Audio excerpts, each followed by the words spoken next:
Wake up, Commanders fans. A tsunami is heading toward Washington, and you have just 30 seconds not to be left behind.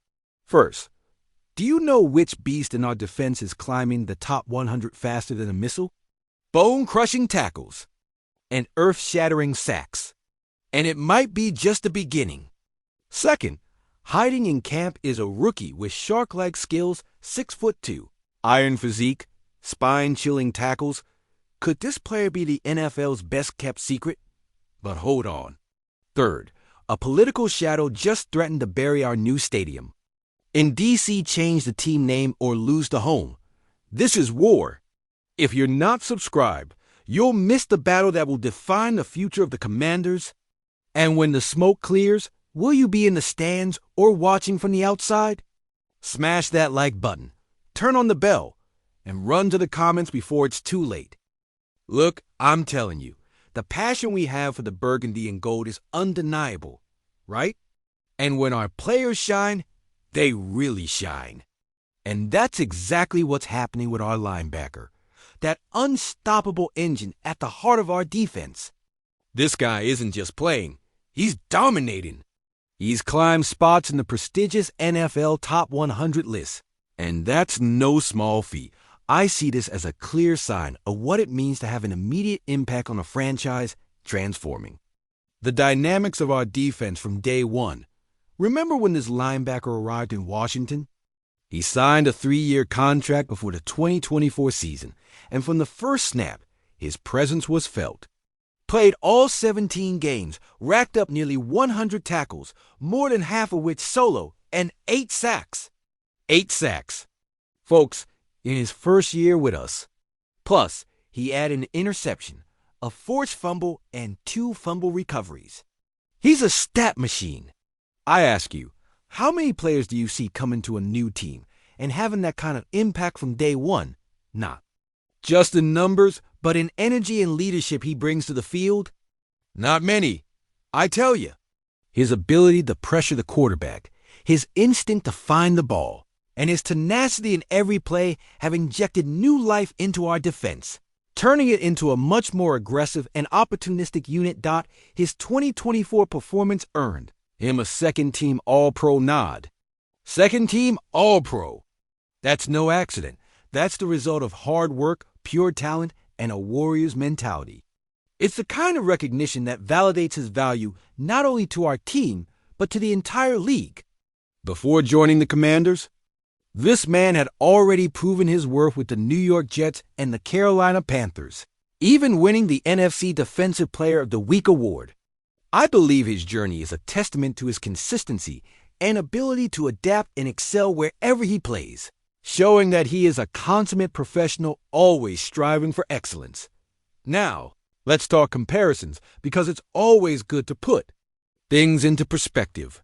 While the Cowboys are spending fortunes on their offensive stars and the Eagles are obsessed with their defensive line, we Commanders have found a gem in this linebacker that's performing at an elite level for an incredible value. The Giants, meanwhile, are still searching for that piece that gives them stability in the middle field. And here we are with a guy who's already in the league's top 100. I'm telling you, management has done a phenomenal job bringing in this talent, and his presence not only improves our defense, but also sets a performance standard for the rest of the team. He is a player who elevates his teammates with his intensity and example.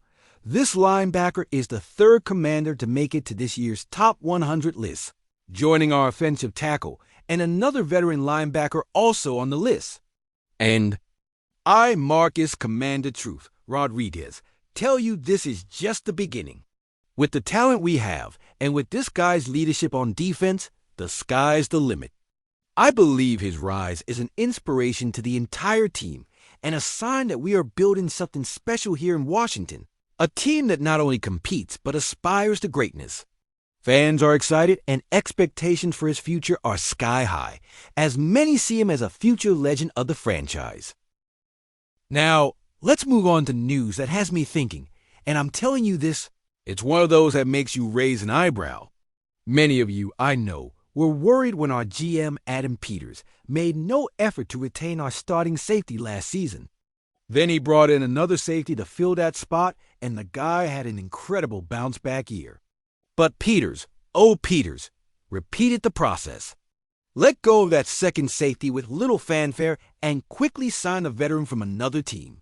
This veteran is first in line for the starting spot, and he'd pair with our rising star in the secondary for a solid duo at the back of the defense. But I ask you, do you think it'll be that easy? I don't think so. This position is not going to be a walk in the park. There's a rookie, an undrafted free agent, who has the physical tools to compete with any of them. This young man is looking to replicate what another player did last season and make the roster as an undrafted free agent. Does he have a shot? I tell you yes, and a very good one. The history of undrafted free agents making their way in the NFL is one of the most inspiring, and this guy has all the characteristics to be the next. This rookie isn't the same raw athlete as some already on the team, but his combination of size, speed, and power is truly rare. He is not as physically imposing as the safety that went to the Raiders, who had linebacker size in a safety's body. But this Jackson State product is not far behind. At 6 feet 2 inches and 214 pounds, he has all the size needed to play safety in the NFL with a 4.55 second 40-yard dash. Along with excellent vertical and long jump numbers, he can also generate genuine power. These are the tools scouts look for and give him a solid foundation to compete at the highest level. All those physical qualities have earned him a shot at the pros. But I'm telling you, every player in an NFL training camp is a plus athlete. This rookie really starts catching your attention when you see him on tape. Start with his dominant performance against Alabama State. He made 9 solo tackles and 14 total, along with 3 tackles for loss, a sack, and a forced fumble. This guy simply plays bigger than he is, showing an aggression and ball instinct that are hard to teach. And as we've said, he's no small man to begin with in college. This rookie could dominate. Like the safety who left, he thrived as he got closer to the line. Showed solid coverage skills, but when playing in the box or blitzing, he stood out. He has long strides and long arms. Chases down backs who dare run outside the backfield and closes in on quarterbacks like a hawk swooping in for the kill. Even when not blitzing, he gets in the hole and lands solid blows on runners. If that wasn't enough, this rookie is a quality tackler. This may be the most important trait in anyone wishing to play safety, as reliability in tackling is crucial in today's NFL.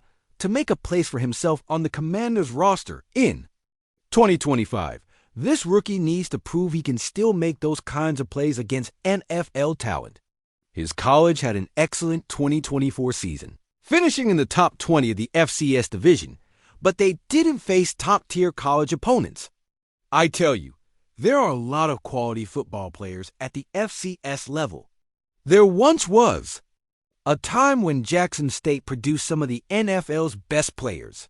Hall of Famers like Walter Payton, Lem Barney, and Jackie Slater are among its alumni. Washington had its share of Tigers in the 1970s. Names like Verlin Biggs, Speedy, Duncan, and Coy Bacon came from that program. But that was 50 years ago. While the Tigers still routinely put some players in the pros, it's an uphill climb for this rookie's caliber. And the level jump is immense. If he were about 15 pounds heavier, this guy would be a very intriguing linebacker prospect, given his aggressiveness and tackling ability.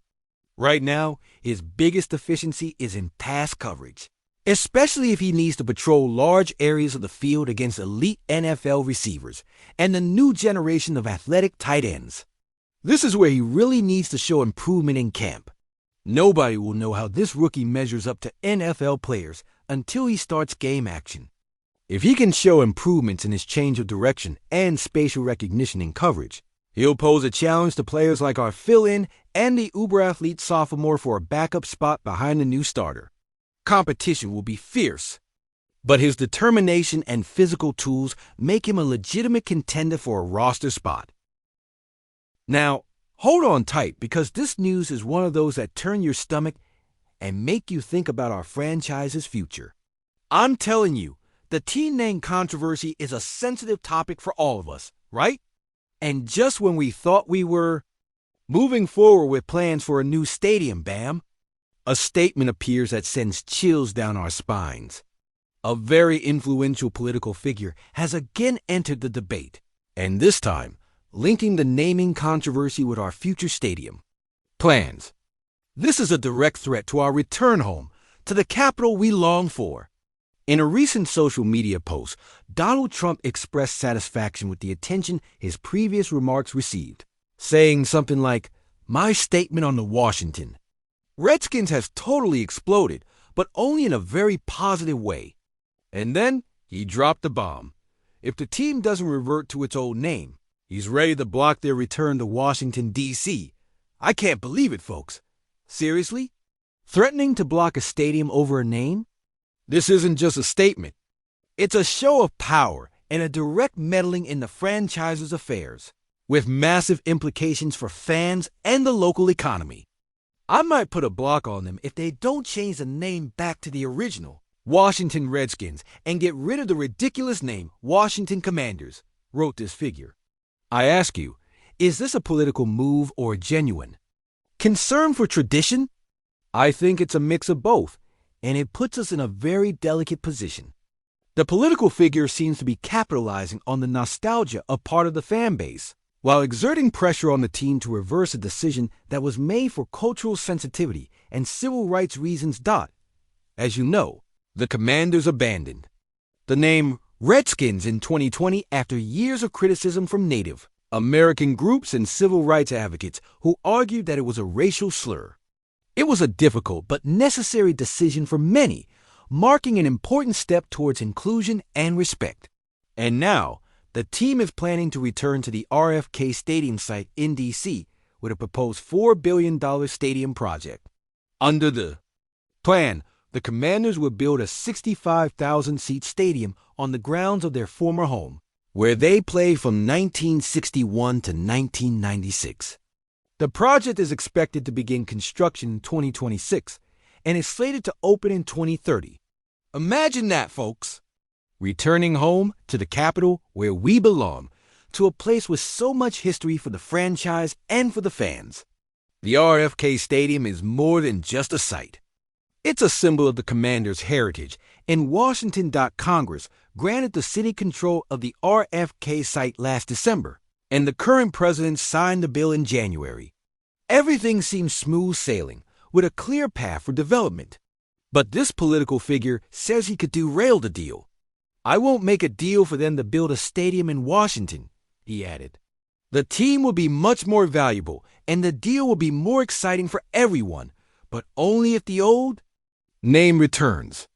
This suggests that the political figure believes he has the ability to influence the approval of federal funds or key permits needed for the site's development, which could cripple the project. I'm telling you, this is a low blow. It's a direct threat to our dreams of having a state-of-the-art stadium in D.C., a project that would not only benefit the team, but also bring significant economic boost to the city. How is it possible that such a crucial decision for our franchise's future depends on a controversy we thought was resolved? I think this is unacceptable. The Cowboys don't have to deal with this kind of political meddling in their stadium plans. The Eagles have no one threatening to block their future over a name. And the Giants, well, they already have their stadium. But if they had to go through this, I'm telling you their fans would be furious. The Commanders' ownership, the city of D.C., and the NFL face a complex challenge that will require careful political and legal navigation. Now I ask you, are we willing to bow to this pressure? Is the name more important than our team's future in the capital? I believe the Commanders' leadership must be firm here. We cannot allow our franchise's progress to be held hostage by a political agenda or misplaced nostalgia. We have to fight for that stadium in D.C., for our fans, for this team's legacy. The Washington, D.C. community has waited a long time for this return, and seeing it jeopardized by a naming controversy is frustrating for many. Do you think this threat is real? Could it really derail stadium plans? I'm telling you to be vigilant. Because the future of the Commanders in D.C. hangs by a thread, and the battle over the stadium could be as intense as any field game. Phew! What news, right, Commanders family? We talked about the unstoppable rise of our linebacker, proven to be a real gem in our defense. How high do you think he can climb on that top 100 list? I want to read your predictions. Then, we dove into the battle for that safety spot, with a rookie free agent making noise and potentially being the camp's big surprise. Do you think this young man has what it takes to earn a spot on the final roster and challenge the veterans? Let me know your thoughts. And finally, the bombshell, the statements on the stadium and the name. A situation putting us in check and potentially defining the future of the Commanders in Washington, D.C. Do you think the threat to block the stadium is serious enough for the team to consider a name change, or should we stand firm? The discussion is open, and your voice is crucial. I'm telling you, we're more than a team. We're a family. And in this family, every opinion counts. If you want to be part of the truth, the passion, the deep analysis, and this community that lives and breathes burgundy and gold, then hesitate no more. Subscribe to the channel right now, give this video a good like, and turn on the bell not to miss any exclusive news from your Washington Commanders. Together we are stronger. And remember, hail to the Redskins!